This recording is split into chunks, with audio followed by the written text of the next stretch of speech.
Olá, esse é o Conexão.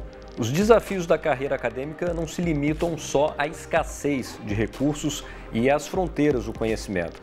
No caso das mulheres cientistas, as barreiras podem começar a surgir no momento da gravidez.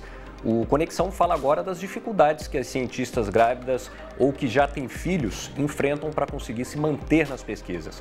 Comigo nessa conversa está a Eugênia Zandonà, italiana, professora adjunta do Departamento de Ecologia da Universidade Estadual do Rio de Janeiro, e a bióloga Carolina Lousão Bigarella, que interrompeu a carreira depois da chegada dos filhos.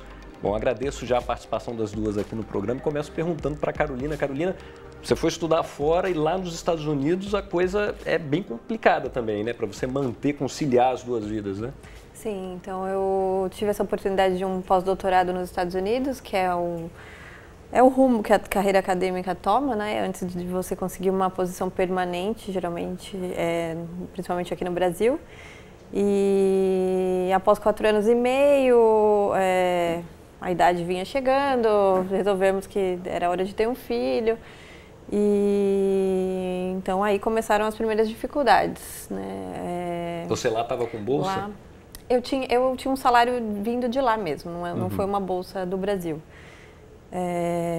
A minha chefe mesmo era uma mulher, né? Então ela deveria ser uma pessoa compreensiva, mas não era tão compreensiva assim. Só para a gente entender, você estava estudando lá em qual instituição? No Mount Sinai School of Medicine.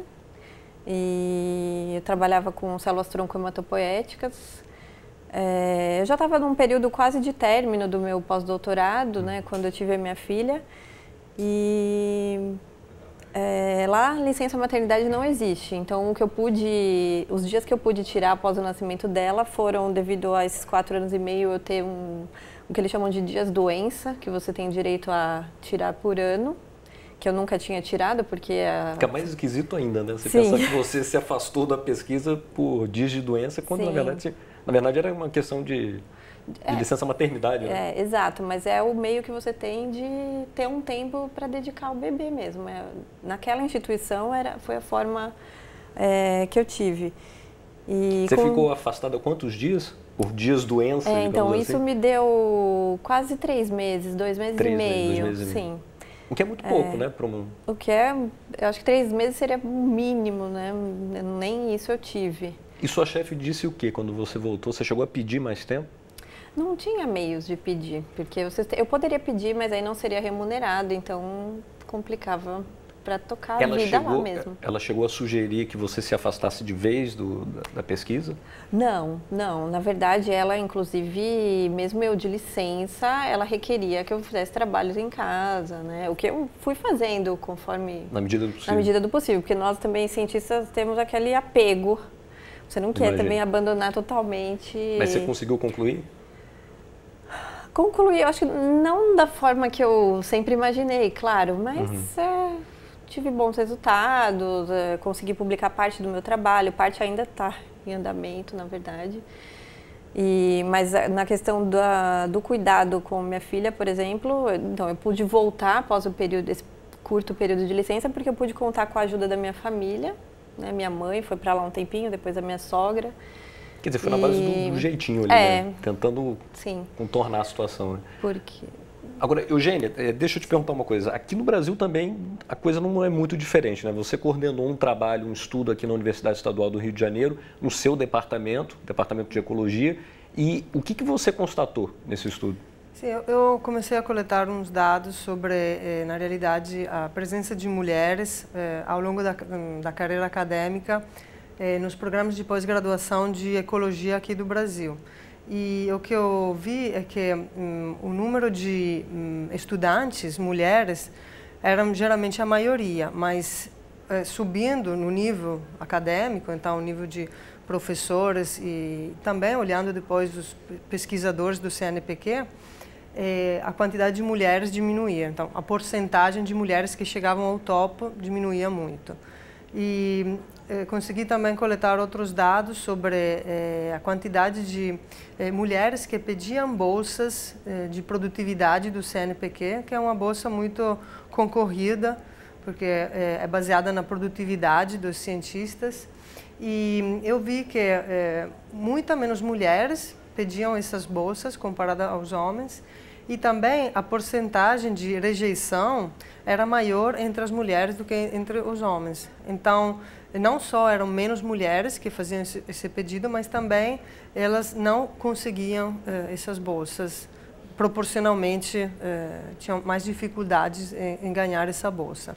Agora, o que te motivou a fazer essa pesquisa? Imagino que tenha uma questão pessoal também, né? Sim, então, bom, eu sempre fui interessada nesse assunto sobre mulheres na ciência. Quando comecei o meu doutorado, que foi nos Estados Unidos, a minha orientadora sempre me estimulou nisso, porque ela sofreu bastante, digamos, o fato de ser mulher. Ela foi discriminada por isso. Sim, foi discriminada. E então ela sempre me estimulou sobre esse assunto. E a razão mesmo porque comecei a coletar esses dados foi porque decidi ir num congresso, 2 anos atrás, um congresso de ecologia da minha área, e eu percebi, quando fui ver o programa, que a maioria dos palestrantes convidados eram homens. E tinha muito poucas mulheres convidadas. Então, eu escrevi aos organizadores do congresso pedindo por que tinha essa grande disparidade entre homens e mulheres. E na realidade, esse meu e-mail foi muito bem aceito e me convidaram a organizar uma mesa redonda sobre o tema. Olha só. Então, eu comecei a fazer uma pesquisa mesmo com os dados e agora estou continuando com isso e tem vários resultados interessantes, tristes, mas... O que te chama mais atenção, né? Pelo que eu entendi, essa foi uma pesquisa que você passou Sim. a lidar com alguma frequência, né? Atualizá-la, né? O que você tem percebido? Então, o que mais me chamou a atenção é justamente essa perda de mulheres ao longo da carreira acadêmica. E o que agora também estou me interessando, e por isso que eu quis participar a um simpósio organizado pelo Parenting Science, e que é sobre a maternidade e ciência, porque provavelmente uma das maiores razões porque tem essa perda de mulheres ao longo da carreira acadêmica é a maternidade. Então... Desculpe te interromper, sim, mas é uma questão que eu acho que é legal trazer, porque sempre surge aquele comentário, mas a sua área de conhecimento é uma área tradicionalmente ocupada mais por cientistas homens do que mulheres. Esse tipo de argumento você ouviu nessa sua trajetória? Sim, digamos que em biologia não é tanto assim como em outras áreas, tipo matemática, física, engenharia. E, inclusive porque agora, nos cursos de graduação, geralmente mulheres são a grande maioria. Eu ensino no curso de Ciências Biológicas da UERJ e geralmente as mulheres são por volta de 75%, eu acho, entre os estudantes. Mas essa porcentagem muda muito quando depois vamos ver nos níveis mais avançados da carreira. Então, tem uma perda de mulheres. Por que as mulheres largam a carreira acadêmica? Isso é importante entender e é importante também resolver esse problema, porque é importante ter uma diversidade Sim. entre os cientistas e é importante, então, que seja feita alguma coisa para permitir às mulheres continuar na carreira acadêmica. Agora, Carolina, quando você retornou ao Brasil, já concluindo os seus estudos lá nos Estados Unidos, quando você fez a primeira tentativa de ingressar em alguma linha de pesquisa aqui, continuar a sua carreira acadêmica, quais foram as barreiras que você encontrou? Então, na verdade, das oportunidades que surgiram desde que eu voltei, a única que eu fui realmente barrada foi recentemente, que eu já estava grávida do meu segundo filho. E, lógico, as pessoas não me contratariam por eu estar grávida. E era uma vaga temporária mesmo, mas eles já falaram que era melhor eu nem participar do processo seletivo porque eu estava grávida. Por conta da gravidez? Sim. Mas, infelizmente, a minha volta há 1 ano e pouco atrás foi no meio dessa crise, então não tem sido abertos muitos concursos na minha área. Então, Quer dizer, parte da minha recolocação aqui Sim. foi dificultada por isso também, não Quer dizer, só não pela bastasse maternidade. o momento de escassez de recursos, Sim. de investimento, ainda tem essa questão envolvendo as cientistas mulheres, que é a gravidez, o momento que ela vai ter que ficar um pouco dividida, né? Eugênia, você também, quando voltou, você tirou uma licença na UERJ, né? No seu caso, você teve a possibilidade de ter um colega mantendo os seus estudos, as suas pesquisas lá, né? Sim, eu tenho duas filhas, uma filha de 3 anos e uma de 10 meses, então acabei de voltar da minha licença, porque na UERJ eu tive sorte, porque a minha licença foi de 6 meses de maternidade, mais 3 meses de licença amamentação, então 9 meses. E eu também eu tive muita sorte porque eu tenho um colega no meu mesmo laboratório que é mais experiente, mais sênior, e ele me ajudou bastante para manter a minha pesquisa, me ajudou com os meus estudantes, então isso foi uma grande vantagem, mas claro, nem todas as mulheres têm essa situação e com certeza, apesar disso, é difícil para um cientista se afastar da pesquisa por tanto tempo, e porque as coisas continuam, né? Então, a gente está de licença, estamos cuidando dos filhos, que é ótimo, não quero me queixar, fui muito feliz de ficar com a minha filha, com as minhas filhas, mas é difícil, a volta é difícil, porque nesses 9 meses eu perdi oportunidades de colaborações com outros pesquisadores, visitantes. Eu não posso mais ir no trabalho de campo, que na minha área eu sou ecóloga, então é muito importante fazer trabalho de campo. São 2 anos que eu não vou no campo. Porque... Mas por uma questão da instituição que não permite que você vá, ou não, mais por essa divisão que você tem que fazer aí na sua vida? É mais por uma questão de impossibilidade, porque as minhas filhas são muito pequenas ainda. A última vez que eu fui 2 anos atrás, eu fui com a minha filha e com o meu marido. Então, durante o dia... Ajudaram também a coletar dados. Na realidade, eles ficaram na praia e eu ficava trabalhando no mato durante o dia. E de noite eu ficava com eles, né? Mas meu marido teve que tirar férias para poder me ajudar no campo, porque eu não podia ficar longe da minha filha por tanto tempo, estava ainda amamentando e eu não estava pronta para largar ela tanto tempo. Então, tem essa dificuldade, tem a dificuldade também de participar a congressos, por exemplo. Com filhos é muito mais difícil, né? Então, assim, tem todas essas dificuldades que geralmente pesam mais para uma mãe cientista. É uma dupla jornada, realmente, né? Eu quero chamar uma outra pessoa para essa conversa, que os desafios da maternidade na ciência foi objeto de uma pesquisa feita pela bióloga Fernanda Stanisquaski, da Universidade Federal do Rio Grande do Sul. O projeto chamado Parent in Science, ou Pais na Ciência em português, ouviu 1.152 professoras, 75% delas eram mães e quase metade afirmou que não tinha tempo de trabalhar em casa. 60% delas também acredita que a maternidade interferiu negativamente na carreira. Vamos falar com a Fernanda sobre esse levantamento. Fernanda, obrigado pela participação aqui no Conexão. Oi, Bernardo, obrigada pelo convite. Maravilha. Eu abro essa conversa aqui te perguntando o que você constatou nesse levantamento. A gente já deu alguns números. É uma quantidade grande de mulheres cientistas dizendo que tem dificuldades grandes aí na carreira, né? Com certeza. A gente iniciou esse projeto porque a gente não tinha encontrado dados, números que a gente pudesse usar para entender como de fato acontece a maternidade em relação à carreira científica das mulheres aqui no Brasil. Mas a gente já imaginava algumas coisas que a gente encontrou, né? Como tu mesmo falasse, a gente viu que a grande maioria das mães tem uma restrição de tempo, né? A gente não faz ciência das 9 da manhã às 5 da tarde, mesmo que tenhamos que discutir que talvez isso fosse uma mudança geral que precisasse acontecer, não é o que é a realidade de hoje.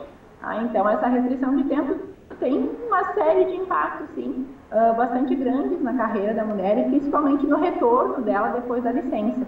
A Eugênia mencionou que o retorno é bastante complicado, aí a realidade da nossa ciência, de como ela é feita aqui no Brasil e aqui no mundo de uma maneira geral, dificulta bastante esse retorno, sim. Agora, você sentiu isso na pele também, né, Fernanda? Sim, a motivação de criar o Parenting Science veio da minha experiência pessoal.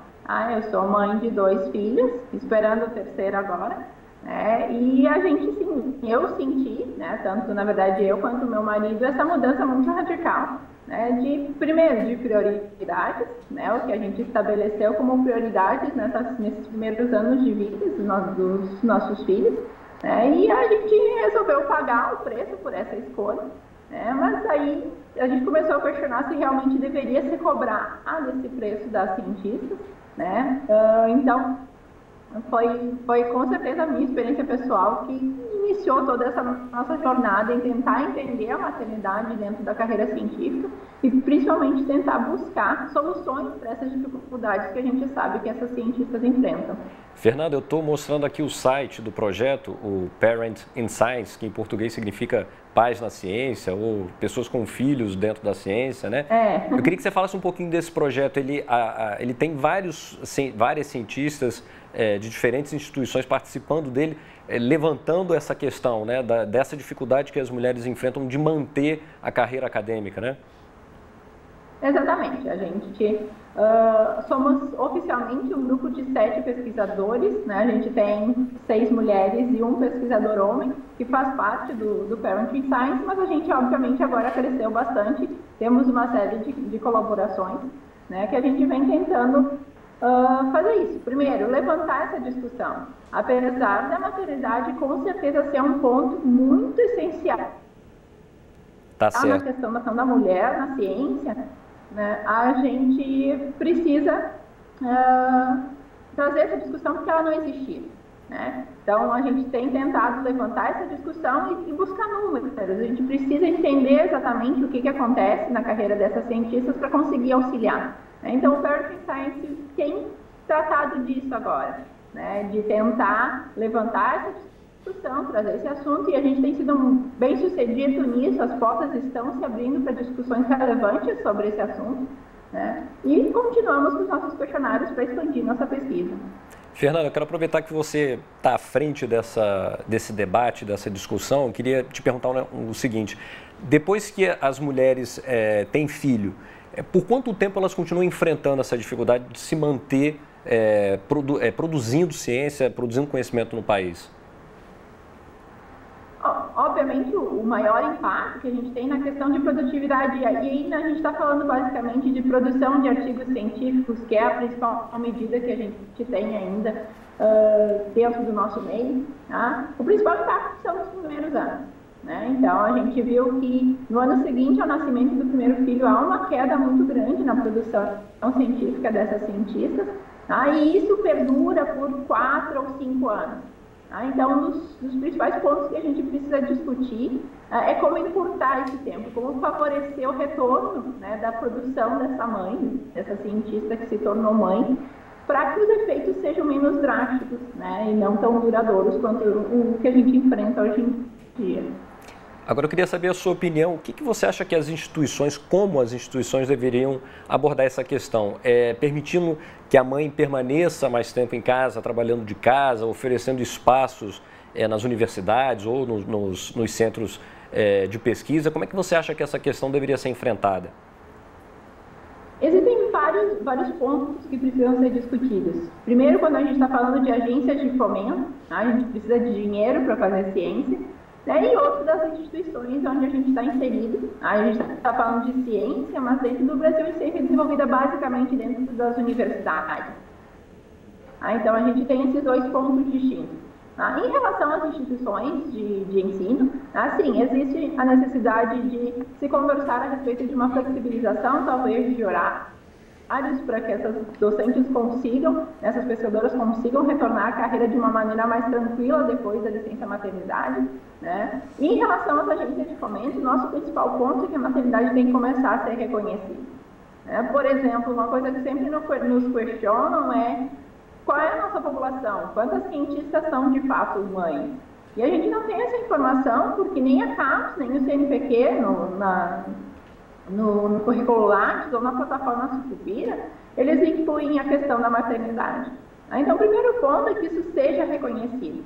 A gente precisa desses dados para entender o que está acontecendo. Tá? E de política imediata, algo que precisa ser feito é que, pelo menos, o período de licença maternidade seja desconsiderado quando a gente está avaliando o currículo de uma cientista.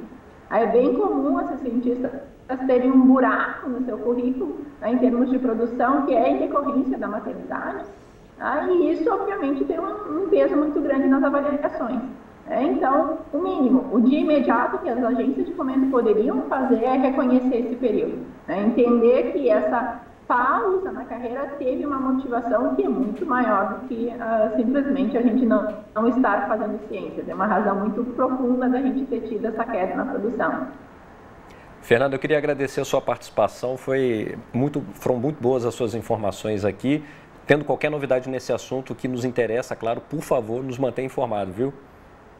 Muito obrigada, Bernardo. Bom, a Fernanda trouxe uma outra questão dizendo que essas dificuldades podem se prolongar aí por 4 ou 5 anos depois que a criança nasce. Quer dizer, isso para um pesquisador que tem essa necessidade de estar ali produzindo periodicamente, isso é um impacto considerável, né? Com certeza. Com certeza, porque justamente o trabalho de um cientista geralmente não se limita das 8 às 5 horas da tarde, mas tem muito trabalho que é feito em casa, né? Então, de noite, nos fins de semana, e todo esse tempo, quando você está com filhos pequenos, não existe mais. Então, é inevitável que a sua produtividade diminua, infelizmente. Dentro da sua área, por exemplo, qual que é a necessidade, a demanda dessas publicações? É muito alta, porque para obter projetos, financiamento a projetos, sempre é baseada na produtividade do cientista que está pedindo esses projetos. E quando um pesquisador faz parte de um programa de pós-graduação, eu sou parte de um programa lá da UERJ, o programa é avaliado em termos de produtividade dos professores que compõem o programa, e essas avaliações da CAPES não consideram se, por exemplo, um dos professores que é do corpo docente foi uma mãe que ficou de licença. Então, a produtividade do programa inteiro pode cair, com o risco de uma mulher ser descredenciada do programa porque não está produzindo mais. Em geral, quando vocês conseguem uma bolsa em algum edital, ele tem uma duração de quanto tempo, mais ou menos? Isso garante um financiamento de quanto tempo? É muito variável, mas geralmente são 3 anos, digamos, como média. E tem isso também, às vezes é difícil pedir uma prorrogação. Então, se a pesquisadora mãe ficou de licença naquele período, às vezes ela não consegue pedir uma prorrogação e continuar com aquele projeto. Nem sempre, às vezes dá, mas às vezes não é possível. E então fica mais complicado, né? E é uma bola de neve, porque basicamente para um cientista ter um buraco na produção, ou diminuir a produção, depois se é refletido em não conseguir dinheiro para projetos, não conseguir estudantes, não conseguir publicar, e ali Sim. Então, Carolina, a gente está chegando no final do programa. Qual que é o panorama agora? Conseguiu já se restabelecer ou ainda... Não, ainda não, mas espero em breve ter essa oportunidade. Mas já nesse restabelecimento, a gente já tem essa dificuldade. Se você tem esse buraco no seu currículo de falta de publicações, já não importa qual foi o motivo. Outro empecilho. Sim, já é um empecilho no seu currículo. Estamos aqui na torcida, viu, Carolina? Obrigada. Olha, eu quero agradecer a participação de vocês, a você de casa também. Nós entramos em contato com o CNPq pedindo um posicionamento sobre todas essas questões, mas não tivemos resposta. Se você quiser rever essas e outras entrevistas, é só acessar o futuraplay.org. Até a próxima!